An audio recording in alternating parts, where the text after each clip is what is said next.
हड़प्पा सभ्यता में अनेक कलाओं का विकास हुआ।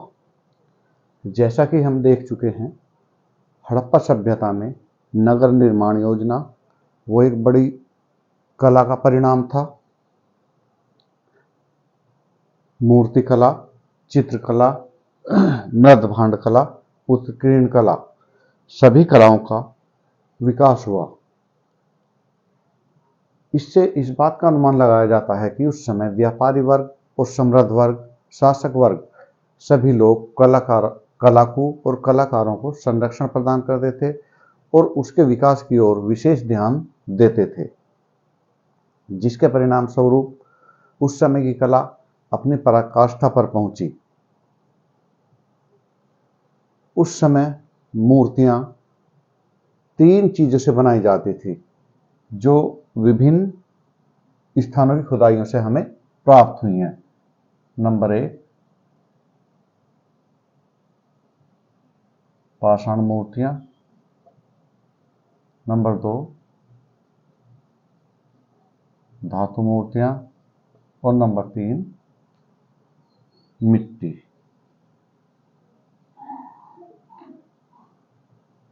की मूर्तियां।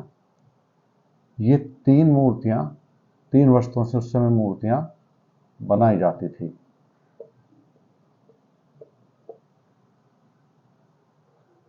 जो पाषाण निर्मित मूर्ति हमें प्राप्त होती हैं, उनमें मोहनजोदड़ो से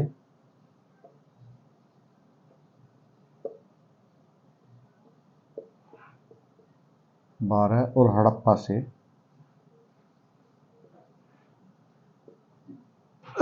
2 पाषाण मूर्तियां प्राप्त होती हैं। मोहनजोदड़ो से जो मूर्तियां पाई गई हैं, उनमें सबसे प्रसिद्ध है पुरोहित या योगी।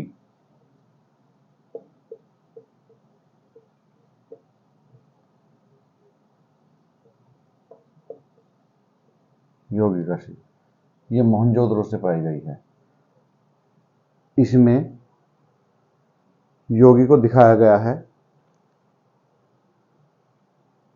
योगी के मूंछ नहीं है, दाढ़ी को विशेष रूप से संवारा गया है, सिर के बाल पीछे की ओर फीते से बांध दिए गए हैं, माथे पर लाल रंग का आवरण है, नेत्र अध खुले हैं जो नाक के अगले भाग पर टिके हुए हैं, होठ मोटे हैं। इसके अलावा यहीं से एक और मूर्ति प्राप्त होती है मोहनजोदड़ो से ही, जो पुरोहित जैसी है, ये योगी जैसी है। उसमें भी व्यक्ति की मूछें नहीं है, दाढ़ी है, बाल पीछे की ओर बंधे हैं जो छोटे हैं। इसके अलावा मोहनजोदड़ो से ही एक और मूर्ति का अर्धभाग प्राप्त होता है, जिसमें व्यक्ति के घुंघराले बालों को गूंथकर पीछे बांधा गया है, मूछें नहीं है, दाढ़ी साफ है। इस तरह की मूर्तियां यहां से प्राप्त हुई हैं। ये जो मूर्ति पहली है वो सबसे सर्वोत्कृष्ट है, सबसे अच्छी है मानी गई है। ये वाली, ये 220 की प्रतिमूर्तियां हैं, परंतु इनमें कला की इतनी उत्कृष्टता देखने को नहीं मिलती है। इसके अलावा मोहनजोदड़ो से हमें पाषाण निर्मित पशु मूर्तियां भी प्राप्त होती हैं, जिनमें संयुक्त पशु की मूर्ति का उल्लेख विशेष रूप से किया जा सकता है। संयुक्त मतलब एक ही मूर्ति में 2 पशुओं को दिखाया गया है, जिसमें शरीर भेड़े का यानी और सिर सूंड वाले हाथी का है। ऐसी मूर्ति संयुक्त पशु मूर्ति बोलते हैं उसे।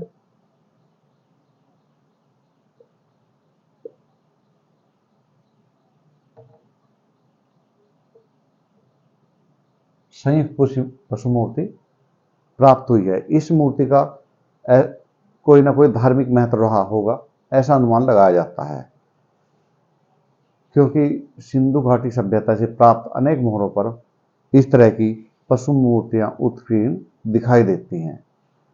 तो इसलिए यही अनुमान लगाया जाता है कि उस समय इनका कोई ना कोई धार्मिक महत्व रहा होगा। इसके अलावा हड़प्पा से प्राप्त दो मूर्तियां, जो एक लाल बलुआ पत्थर से है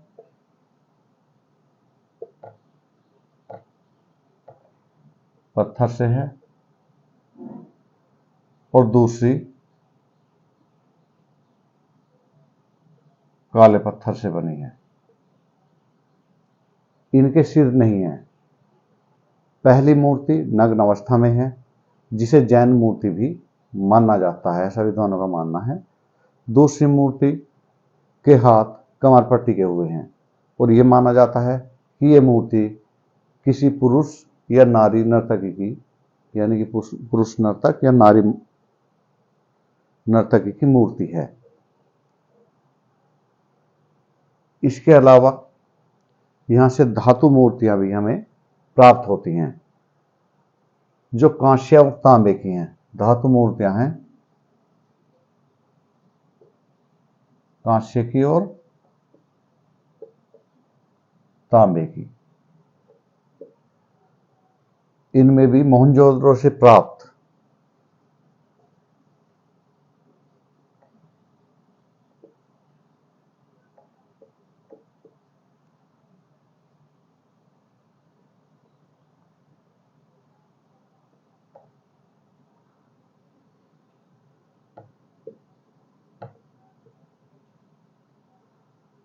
नर्तकी की मूर्ति महत्वपूर्ण है, जो कांस्य की बनी है।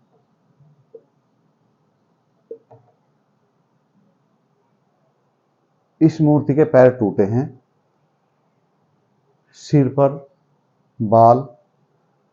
बालों को पीछे फीते से बांध दिया गया है, गले में कंठार है, कमर में मेखला है, बायां हाथ कलाई से लेकर कंधे तक चूड़ियों से भरा है, दाएं हाथ में कंगन है और कयूर है, जो कमर पर रखा हुआ है। इसके पैर ऐसे दिखाए गए हैं जैसे कि ये किसी ताल और लय के साथ नाच रही है, यानी कि नाचती हुई आगे बढ़ रही है। यह मूर्ति वास्तविकता की झलक दिखाती है, जो बहुत उच्च कोटि की मूर्ति मानी जाती है। इसी प्रकार मोहनजोदड़ो से ही एक और कांस्य की नर्तकी की मूर्ति प्राप्त होती है, परंतु वो कला की दृष्टि से इतनी उच्च कोटि की मूर्ति नहीं है। इसके अलावा मोहनजोदड़ो से हमें दो तांबे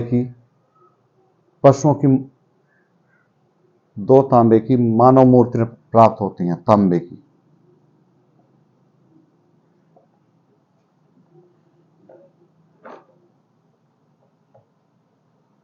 मानव मूर्तियां प्राप्त होती हैं। इसके अलावा लोथल से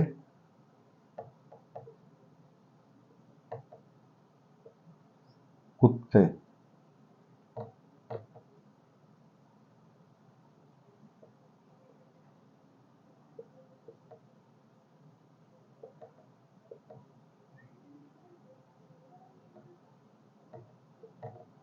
कालीबंगा से वर्षाव की कांस्य मूर्तियां प्राप्त होती हैं, जो कला की दृष्टि से उत्कृष्ट श्रेणी की मानी जाती हैं। उस समय जो ये मूर्तियां बनाई जाती थी, वो एक अलग तकनीक थी। उस तकनीक को हम मधुचिष्ट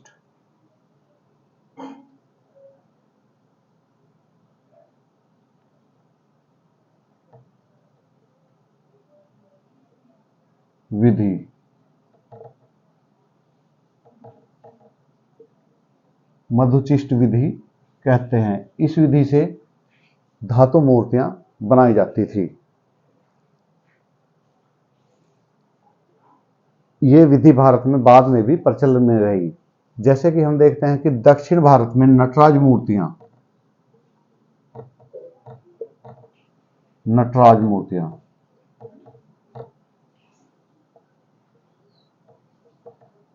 और सुल्तानगंज की बुद्ध मूर्ति,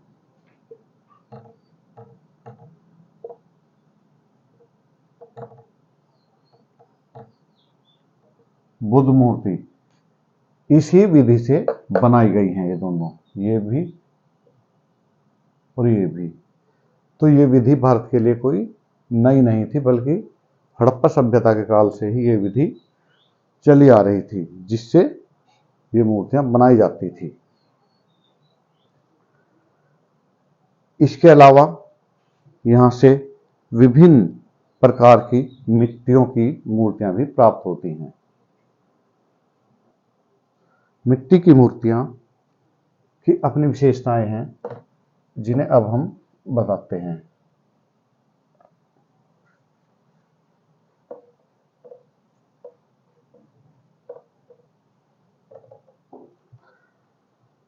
मिट्टी की मूर्तियां जो भी बनी हैं वे लाल रंग की हैं,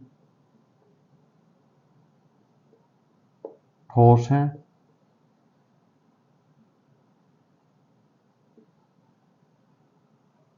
लाल रंग की हैं, ठोस हैं और अधिकतर हस्त निर्मित हैं।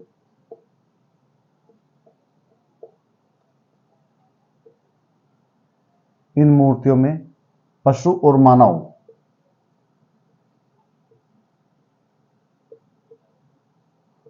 दोनों की मूर्तियां मिलती हैं।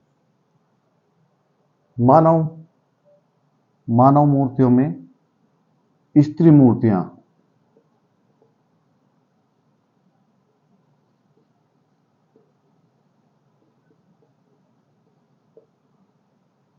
अधिक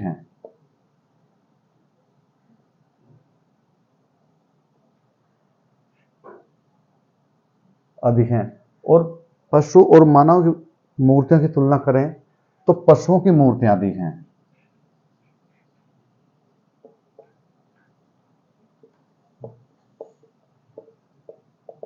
हैं। पशुओं में वृषभ की मूर्तियां अधिक हैं।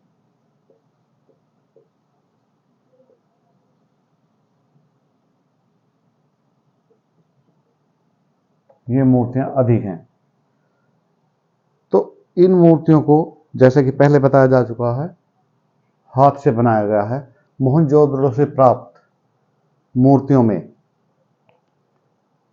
पुरुष मूर्तियों को जो लक्षण दिखाई देते हैं वे पीछे की ओर बांधे गए बाल, पीछे की ओर ढलवा माथा, कटावदार आंखें, पच्चीकार पुतली, मोटे होठ, लंबी नाक।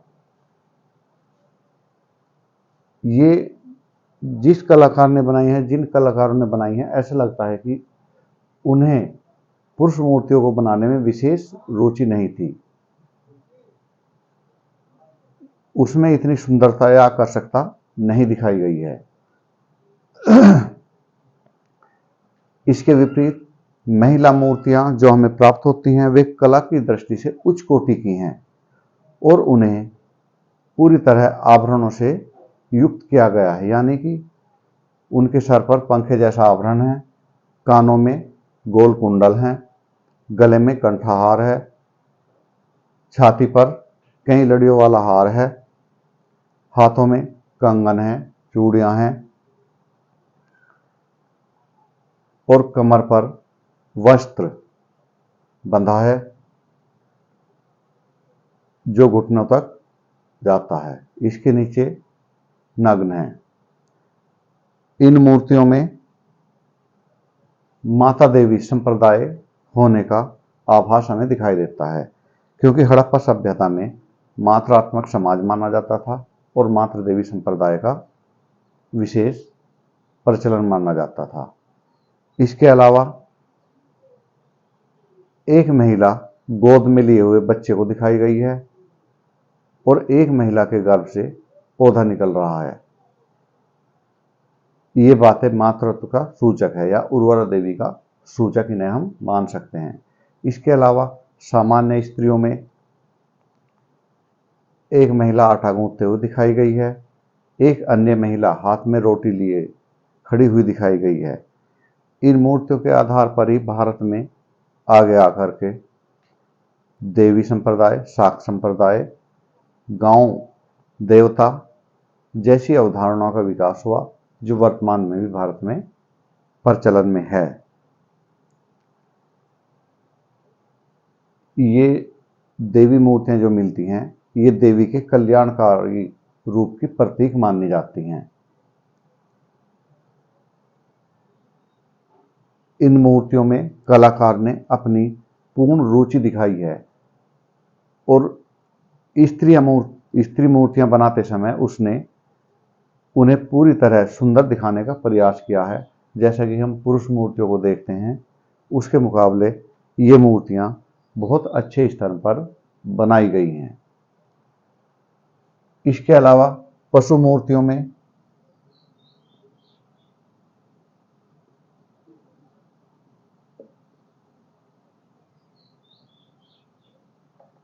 जैसे कि पहले बताया जा चुका है, वृषभ की मूर्तियां सबसे अधिक हैं। इसके अलावा हमें जो दिखाई देता है उसमें व्याघ्र, हाथी, बैल, भेड़, खरगोश, हिरन, गैंडा आदि की आकृतियां मिलती हैं।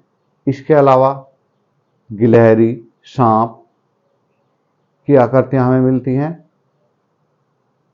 और पक्षियों में कबूतर, तोता, मोर, गोरैया, चील आदि की आकृतियां मिलती हैं। तो इन आकृतियों से यही पता लगता है कि ये भी किसी न किसी तरह उनके जीवन में महत्व रखते होंगे। पशु आकृतियां,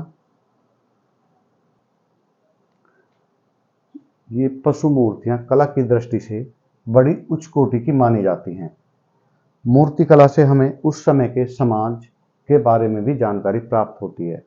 जैसे कि मोहनजोदड़ो से पाए गए पुरोहित की मूर्ति में हम देखते हैं कि उन्हें तिब्बतिया शैली का एक वस्त्र उड़ाया गया था। तो इससे यही मान्यता मिलती है कि तिब्बतिया शैली भारत में प्राचीन काल से चली आ रही है। इसके अलावा एक हड़प्पा से प्राप्त मूर्ति में एक व्यक्ति को पारदर्शी कपड़े पहनाए गए हैं, जो बाद में गांधार कला में विशेष रूप से प्रचलन में आए थे। यह कला भी हड़प्पा काल से ही चली आ रही है। इसके अलावा जो मिट्टी की मूर्तियां बनाई गई हैं, उसमें जैसे आंख, मुंह, नाक, स्तन आदि बाद में चिपकाए गए हैं। तो इस तरह की मूर्ति कला शैली उस समय हमें प्राप्त होती है। कृपया इस चैनल को लाइक करें, सब्सक्राइब करें और कमेंट करें। धन्यवाद।